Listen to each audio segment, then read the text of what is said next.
पराजित व्यक्ति को तसल्ली देने के लिए सबसे अच्छा शब्द है नसीब, भाग्य, नियति। और इसलिए एक उम्र के बाद गीता का सार पढ़ना बहुत जरूरी है। समझना पड़ता है कि सब कुछ हमारे हाथ में नहीं होता है, पर इसका मतलब ये भी नहीं है कि सब कुछ किसी और के हाथ में होता है। अगर ऐसा होता तो बिना मेहनत करने वाले आईएएस बन जाते या कुछ भी बन जाते। ये हो सकता है कि आईएएस बनने के एग्जाम में 10 ने मेहनत की, उनमें से 8 का हुआ, 2 का नहीं हुआ, पर ये नहीं हो सकता कि एक आदमी ने मेहनत नहीं की तो उसका आईएएस हो गया। बिना मेहनत के तो नसीब भी नहीं मिलने वाला है। ये मान लीजिए कि कुछ ना कुछ चीजें हमारे कंट्रोल में नहीं है, लेकिन जितना कंट्रोल में है उस पर पूरी ताकत लगाएंगे, पूरा डिसिप्लिन रखेंगे तो हम अपनी किस्मत सबसे अच्छी लिख पाएंगे। और इसलिए अगर आपको लगे कि मैं नहीं कर पाऊंगी कोई काम, तो उसको गिव अप ही कहते हैं। लेट गो का मतलब तब होता है जब आप मन भर चुका है, अब उसकी जरूरत महसूस नहीं हो रही। आईएएस बनने की कोशिश कर रहे हैं, नहीं बन पाए, तैयारी छोड़ दी, गिव अप है। बन गए, नौकरी की, मजा नहीं आया, छोड़ दिया, ये लेट गो है। लेट गो करने के लिए पहले हासिल करना पड़ता है, या हासिल होने से पहले उस मनोभूमि पर पहुंचना पड़ता है जहां हासिल होने का सुख आपने महसूस कर लिया और उसमें मजा नहीं आया, तब छोड़ दिया। 30-40 के बाद नसीब, भाग्य, नियति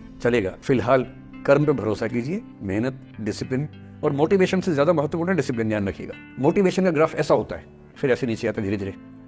डिसिप्लिन ऐसे रहता है, और डिसिप्लिन वाला व्यक्ति हमेशा मोटिवेशन वाले व्यक्ति से ज्यादा सफल होगा, ये मान के चलिए।